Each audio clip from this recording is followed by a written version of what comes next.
So can we think of some other kind of problem? I mean, so So last time we drew things in the form of maybe even now rectangles. Yeah. We also did triangles. we did triangles. Shall okay. we try maybe like a square shape and then add some diagonal elements? Okay. Okay. Right. Let's try to draw it like that. Okay. Maybe we'll we'll draw it something like that. Yeah. So can you tell me what I should be doing? So what we'll do, we'll make it easy. Maybe draw it like a diamond. Okay. Okay. So basically vertical with the vertices. Okay, like a rhombus. Like a rhombus. Yes. Right. With the edges on top, bottom, left and right. Like this. And I want 4 resistors. Perfect. And what I'm going to do, let's start with the easier one. Yeah. I'm just going to add one diagonal, maybe from top to bottom. Okay. Right. And let us say I want to know the resistance from the top to the bottom. Top to the bottom. Yes. Okay. So again, I go back. This is my ground. Sure. And I am looking at this point, V. Yes. Okay. So I am going to look at the total current here, and the V by I is going to be my R equivalent. Okay. Yes. So let's start with the simple case, all R, R, R and R. Yeah. And this is also R. Sure. Okay. So how do we do this, right? So I mean, straight away I can see, the lesson that we learned from last time. This seems to be a series, because any current coming into this branch has to flow through both resistors. Yes. Right. Likewise, any current going into this branch has to flow like this, and therefore this is also a series combination. And therefore I can redraw this now as the center is an R resistor. The series combination is 2R. Yes. And on the other side is also 2R.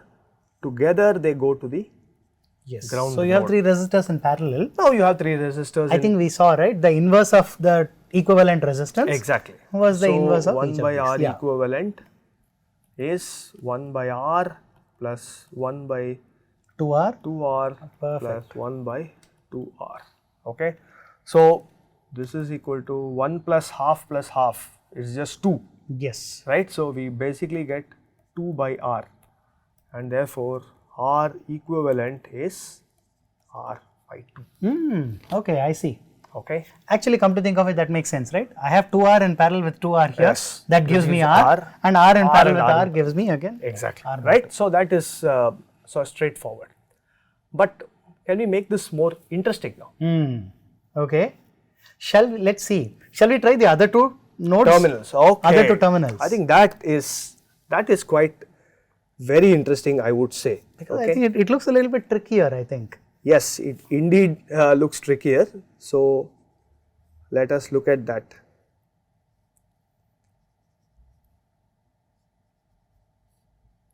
Okay. So we are going to still stick with R, R, R, R and Yeah. R. Okay. And we are going to say this is my ground, and I am going to look at this, right? I am going to look at the current entering this guy. R equivalent,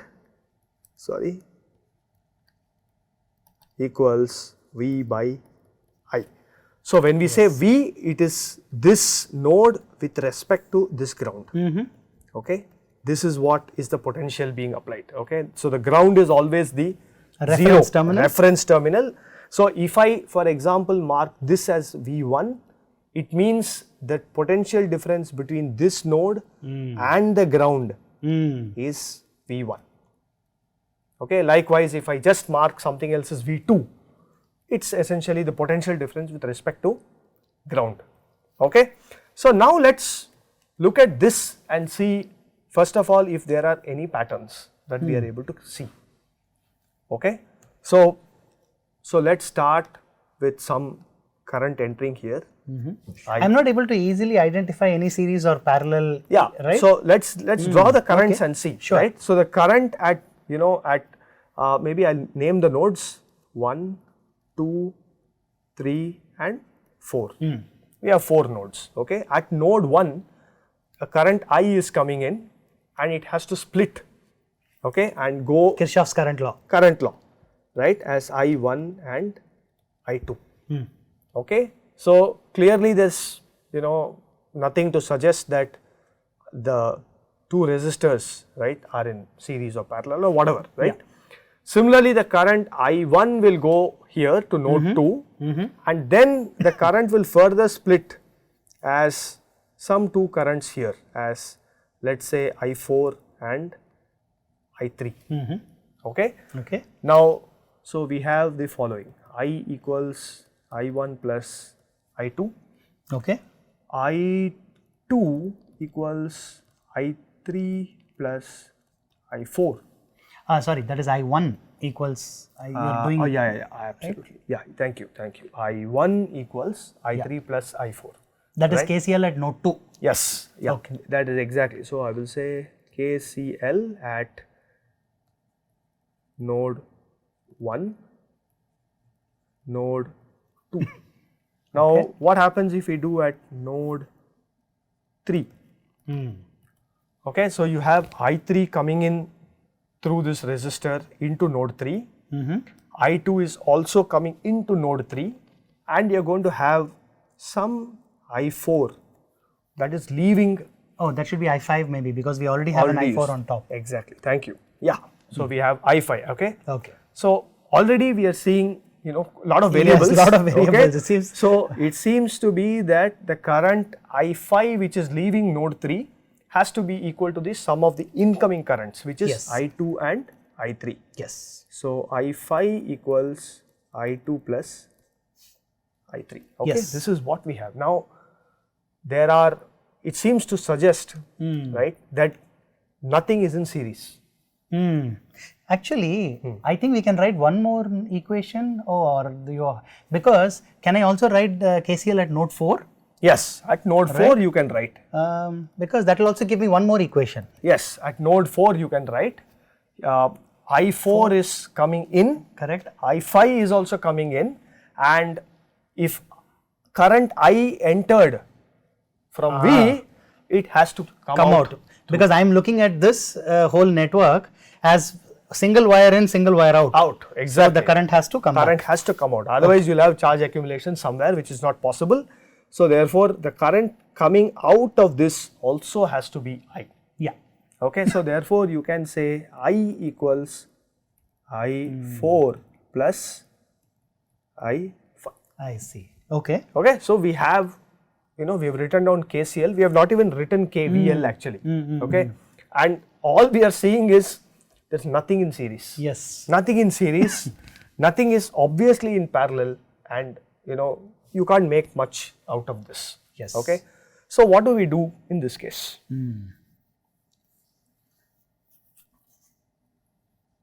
Well, see, I also noticed that what we have I1 to I5, we have 5 variables. Yes. We only have 4 equations. Yes. Right? In fact, we have 6 variables if you include I. Exactly. Right? Right. And we ideally want all, currents in terms of I. So maybe we can leave that aside for a moment. Exactly. But, well, we have written KCL. Yeah. Maybe we should try KVL. Yeah, you can definitely try KVL, but I think that we'll discuss that in the next variant of this problem, right? But without going into KVL, can we do something with this problem? Like, do you think there's a relationship between I1 and I2? Okay. Because note that all the resistors are equal. Okay. Okay. Well, the way I'm imagining this, the current is trying to flow. It has 2 paths to flow, and I'm looking at the 2 paths. They look very similar. In fact, they look almost identical. Yeah. Right. So I see 2 resistors. It is reaching 2 sides of this resistor R, and then it is again combining back. So it looks very symmetric actually. Exactly. Right. So so in some sense, there is no reason why the current should split in a disproportionate way between these 2 paths. Okay. Right. I see. Okay. So like you said, it's the symmetry that seems to be forcing this condition of I1 equals I2. I see. Okay. Okay. Right. Because like you said, both paths look identical and there's no reason to pick one over the other. Makes sense. So the way I tend to think of it, if I had, so maybe I had a bucket of water. Yeah. It was filled with water. I make two identical holes. Yes. Water will flow out at equal rates from both of them. Exactly. Right? There is no reason, if they're at the same height in the water, Yes. they'll come out at the same velocity. There's no reason to pick one over the other. Exactly. Right. So therefore, the only way that the current can split is I1 equals I2, and if from KCL at node 1, it should be I by 2. In fact, I am going to make this statement, you tell me if it's true or wrong. I am looking at it from the other side, from node 4. Yes. Again, it looks symmetric. Does that mean I4 equals I5? Yeah, exactly. It has to be. Okay. Right. The two currents are coming in. There again is no reason why it should come in a different ratio. I see. Right? Okay. So I can say I3 equals, I4 equals I5 equals I by 2. See, but now I am sensing a problem. I had originally had 4 equations. Yes. But now based on, I mean, I had 1 equation less. Yes. But now you have created 2 equations to knock out. Yes. Right. So what happens to those 4 equations? Okay. So yes. So let's look at this a little more closely. Okay. I'm going to now redraw this circuit once more. With all the learnings that we have discussed. So instead of using these variables, we can just write I by 2 or something like that? Exactly. Perfect. Right. So I'm going to go ahead and write it like this. Okay. This is ground. This is V. So this is, like you said, I by 2, I by 2. Right, and of course it has to come back as I by 2 and I by 2, right? Okay. Okay. So now let us look at the potential here. We called, no, what did I call it? I said 1, 2, 3 and 4, okay. Right? That's what I did. So I'm going to I'll put that in red again. 1, 2, 3 and 4, right? I think that's what yes. Actually, wait a minute. I'm already sensing something. Right? Wait. At node 2, originally the current was splitting as the current through the vertical resistor and to the right. Yes. But now you're telling me there is no current through this I3? That's exactly. But let's look at that a little more closely, right? Okay. So if I just looked at the KVL across this resistor between node 1 and node 2. Okay. So I have positive, negative, current is flowing that way, I by 2. So I have the potential V, okay, which is at node 1 minus the potential at node 2 equals I by 2 into R. Yes, correct. The potential drop is essentially the difference in the potentials of the endpoint. Yes. Now, likewise, if I looked at the KVL across the resistor between node 1 and node 3, okay, I will write the same thing. At node 1, the potential is V minus V3 equals, again, it is just I by 2 into R. Okay? Perfect. Yeah. Now, this is telling me that V2 is equal to whatever potential I apply, right, at node 1, right. Maybe I'll just call that V1 actually, instead of complicating it, right. I'll call this V1, right. I'll just call this. So, V1 minus I by 2 into R, V3 is equal to V1 minus I by 2 into R. Oh. Now, this is very interesting, right. It's telling us the two potentials are the same. I see, okay. Oh, so which means there should be no current flowing through that vertical, I3 should be 0. Exactly, because the potential drop across the resistor has to be the current times the resistance. Of course. Right? But we know that the two ends of this resistor are exactly at the same potential. So, let's go back to what we discussed when are two resistors considered to be in series? When the currents are exactly the same. Right? Right. When are two resistors considered to be in parallel with each other?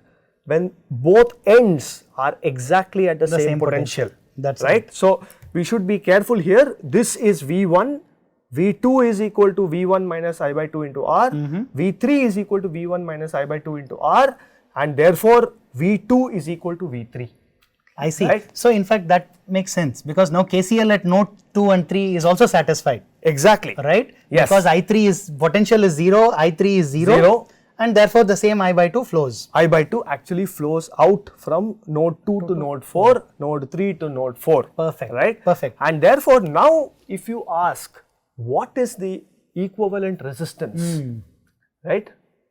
So if there is no current through that vertical resistor R, does it mean I can remove it and nothing will happen in the circuit? Exactly. So you have to only worry about the equipotential points.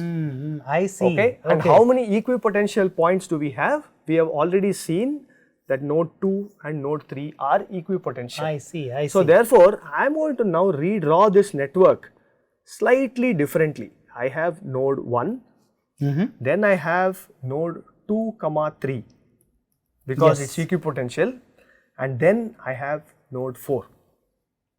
Yes. Okay. So I now have a resistance R that is between 1 and 2. Okay. Then I have a resistance, another R, which is between 1 and 3. So we are going to keep track R and R. So we are going to keep track of number of resistors. Okay. So we have 1, 2, 3, 4, 5.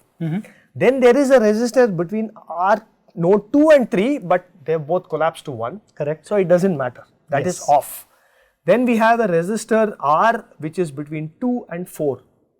Therefore, I will write this. And finally, we have another resistor between 3 and 4, and therefore that is another parallel resistance here. So I have R, R, and node 4 was what we grounded. This is what we called as V1, and I want to look at the current here.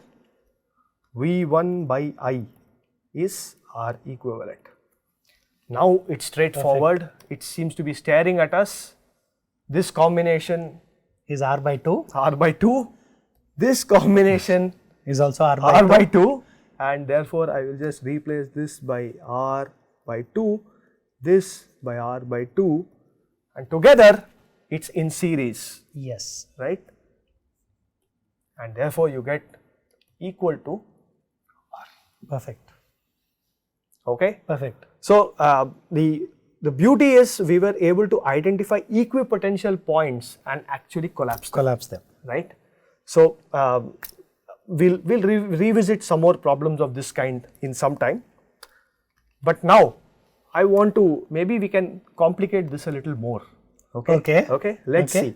Because the main thing we used here was the current I3 should be 0. That's right. If I3 were 0, then the 2 points are equipotential. So do all the resistances have to be the same? Just R? That's my question. Okay. Okay.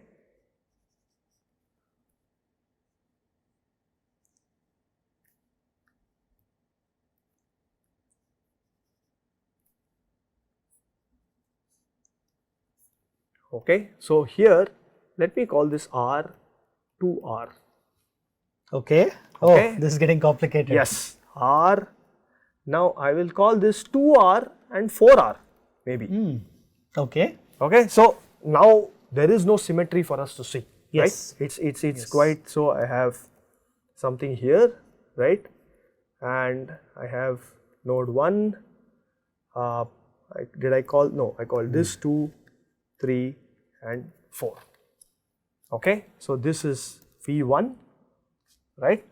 And now I am going to look at, okay, a current I coming, I is coming out here, okay, and it's going to split as I1 and I2, okay, and out here as usual, so let this resistance be some R, it doesn't matter. So I3 is coming out here, okay. So if I1 and I3, if I1 is entering node 2, I3 is leaving node 2, then what we have here is just I1 minus I3. Okay, KCL at node 2. Similarly, I3 is entering node 3, so is I2. So what leaves node 3 will be I2 plus I3. Yeah. Okay. So now we have, you know, the KCL sort of sorted out. So how many variables do we have? We have I1, I2, I3. Yes. Okay. And ultimately we are going to look at V1 by I, which is nothing but V1 by I1 plus I2. Okay. Yes. This is what we want. This is the R equivalent that we were talking about, right? So how do I go about such a problem now? Okay. So I can already see that the current does not see two different points. So I1, earlier we had I1 equal to I2, which was each was I by 2. I by 2. But here clearly it most likely will not be so. Will not be so. And you can't even make a guess. I mean, it's not like I can say it's 3 by 4 and 1 by 4 or something. Correct. Right? Correct. So I have to assume they are just I1 and I2. I1 and I2. And allow the KVL to sort of tell me something more, right? So, okay. So can you help me solve the KVL here? Well, so do I know if V2 will be equal to V3 always? Because earlier we collapsed 2 and 3. Yeah.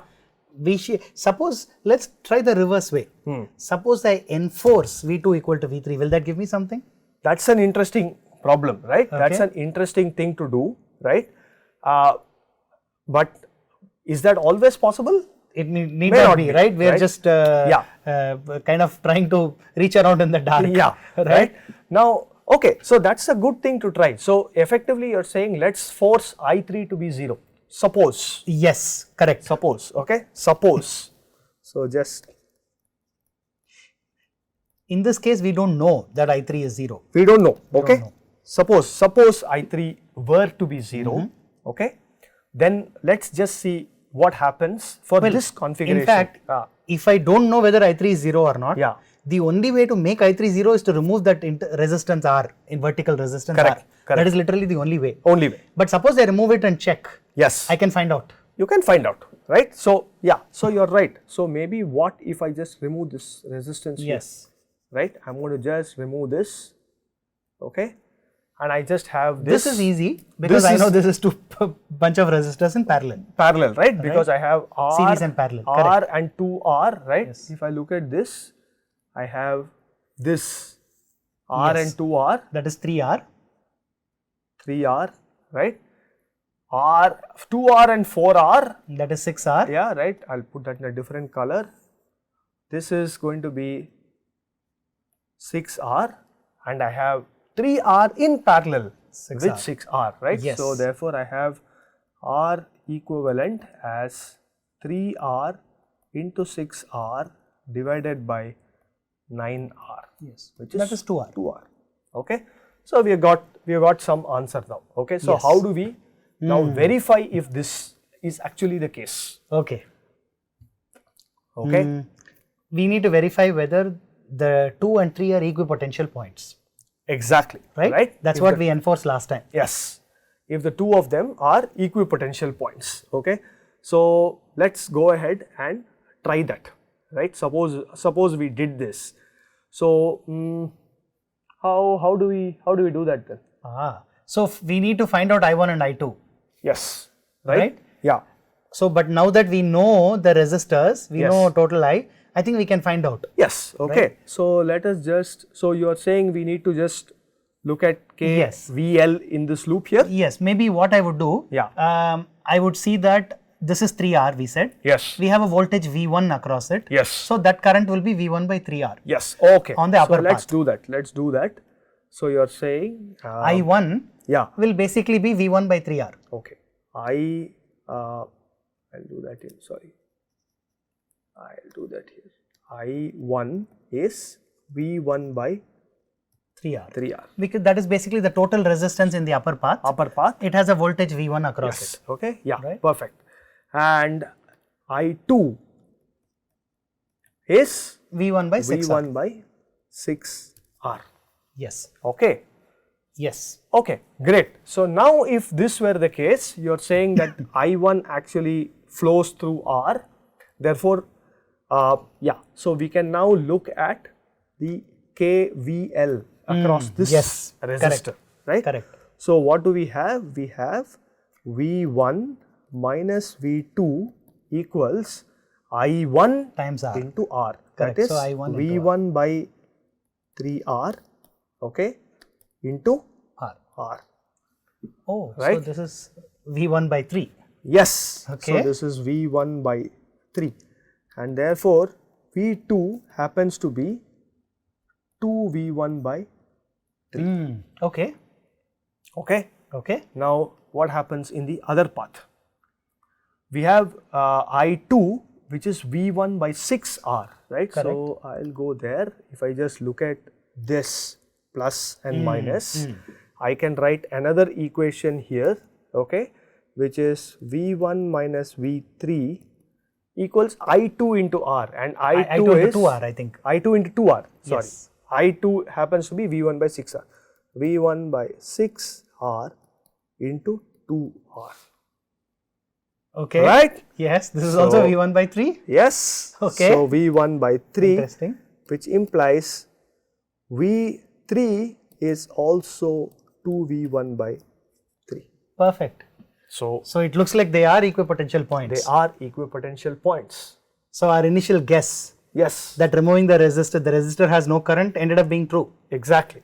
Right? Right. So in general, we can solve for, if you have resistors R1, R2, R3, R4, you can derive a condition where the current through the intermediate resistor, right? So maybe I will just put that down separately now, okay? So I have this R1, R2, I have R3, okay, and I have R here, right? R, this is R4, right? This is V1, 2, 3 and 4. Okay, this is node 1.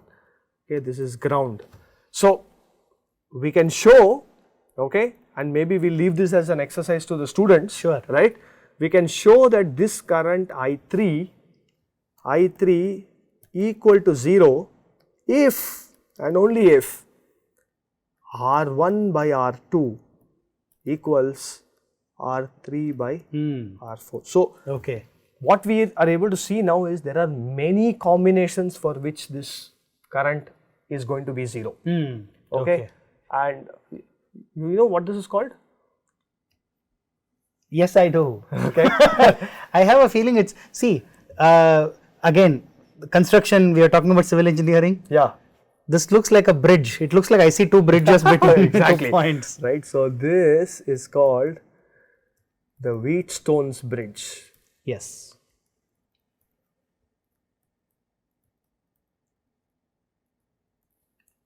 Okay. And in electrical engineering, it's common that you actually tune R4 to see that the current through that intermediate branch is 0. Then you know the ratio of resistances are the same. So Yes. for example, let's say R1, R2 and R3 was unknown, right?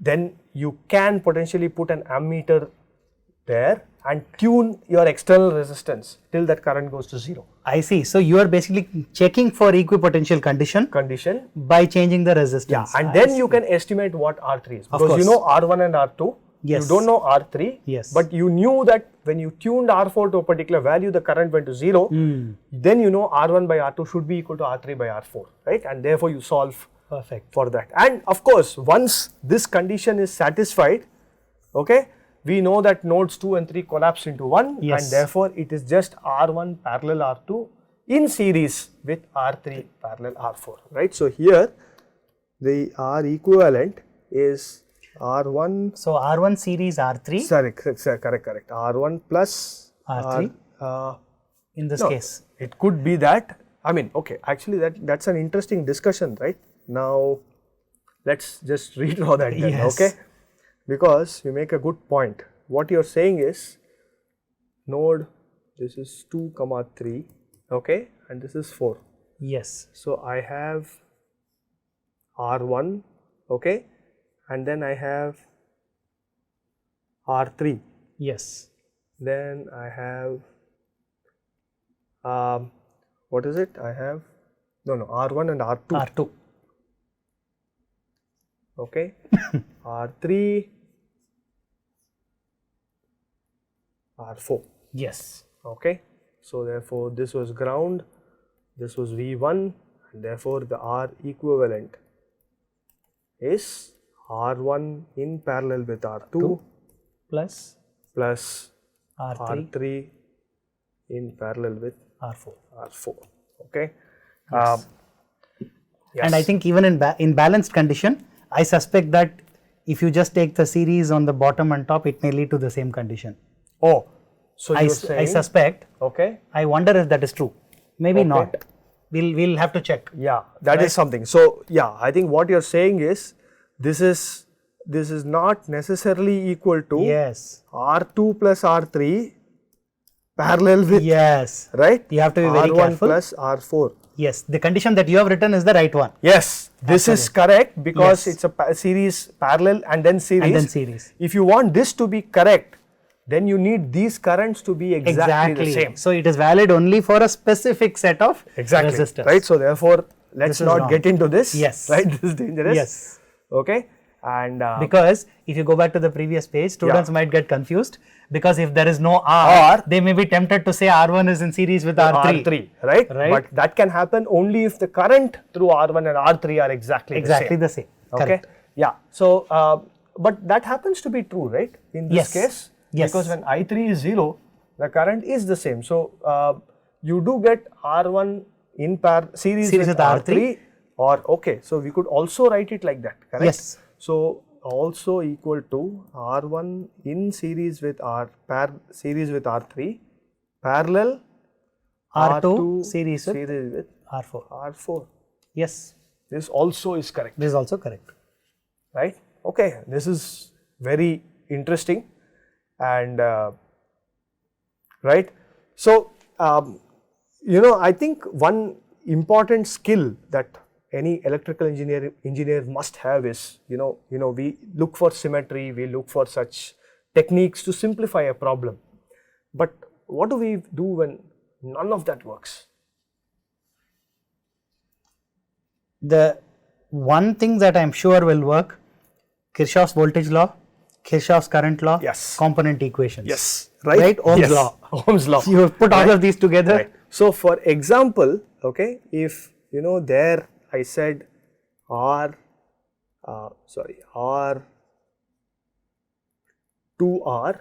okay, and here,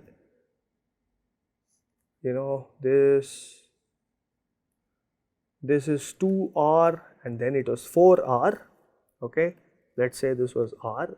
This was easy to solve because we saw R1 by R2, ratio is 1 by 2, on the right hand side it's also 1 by 2. Yes. But if I simply swap these two numbers, 4R and 2R, none of these things hold. Yes. Right? And you will have a non-zero current flowing through that resistor. And what do you do at that point? So you have, you use capitals for DC, I1, I2, yes, this is I3, okay. So we said this is I1 minus I3 and this current is going to be I2 plus I3. Yes. Okay. So again node 1, 2, 3 and 4. Okay. So how do I solve this now? The only way to do it is, I think we wrote the KCL equations. Yes. I see 1, 2, 3, 4 nodes. Yes. So I'll get 4 equations. Yes. And so I we have like 5 resistors. We have 5 resistors and how many? 3 variables. Huh? We have I1, I2, I3. I think KCL we have already taken care of by writing I1 minus I3, I2 plus I3 and all that. So KCL is already taken care of. So the one KCL that we can use is I equals I1 plus I2 here. Right. So that is the only thing that will add extra. Yes. So I equals I1 plus I2. Fine. Yes. That's a thing. And now we also have 3 loops. Exactly. Because so what are the 3 loops? So one loop is here, 2 loops are clear. Okay. Right. I see 2 loops that here. Is this. Yes. And the second loop I'll write in magenta. Yes. This.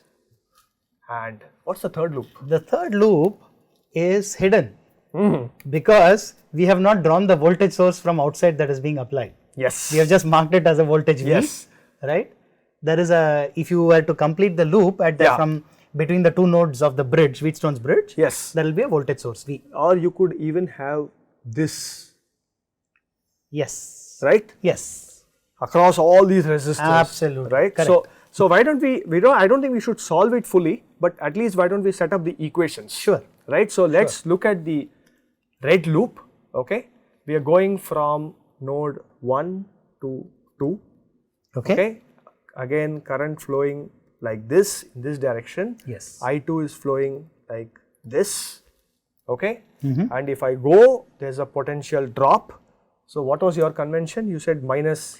Potential drop is always negative, Minus or I, it doesn't matter, but yeah, doesn't- okay, I think the convention that I always follow is that potential drop is positive, potential increase is negative. okay, That's the one so that I follow. this is potential drop I1R, okay? Yes. Going from node 2 to node 3. Again, you it have a is- potential drop. Yes, plus I3R, Yes. and then we have a potential increase. Yes. So I have I2 into 2R equals 0. Yes. Okay. So this is my equation 1. I come to the second loop in magenta. I do the same thing. You have a potential drop which is plus minus, okay, I3. This is plus minus, and this is plus minus. Yes. So what do you have here? You go from node 2 to node 4, Yes. and then there So is that's a drop of 4R, Yes. I1 minus I3 into 4R. yes, I1 minus I3 into 4R, okay, that's a drop. Then I have Potential an increase.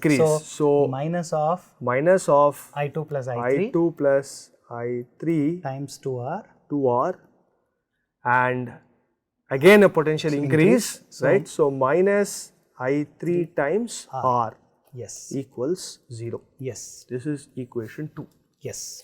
Now the final equation that we can write is you go only from node 1 to 4. Yes. And then Go in back that through loop. the voltage source. Because if you come back through this loop, it will only be a combination of these two loops. It will be a combination of these two loops, right? So the paths cannot be, I think we discussed this in last class. Correct, The exactly. path, so you need that fourth, you need to draw that fourth. This thing, right? correct. So you are right. So I'll actually put that voltage source, not in red, sorry. But I'm talking of the third loop. Yes. Okay. So this is V, Yes. and I have the net drop Yes. happening like this. In fact, you will now get an equation Yes, which involves a variable which is not a current. which is That's not how you have got an independent variable. Now, Okay. all of these involved resistors and currents. yes, That last will give you V, yes, and then you can just get V by I from that. exactly. That is right? the idea. So effectively, you're right. In some sense, the R's actually cancel from here because Yes, correct. Okay, and out here as well. So effectively, you will get two equations involving I1, I2, I3, Yes. right? Correct. And then what we need is V by I1 plus I2.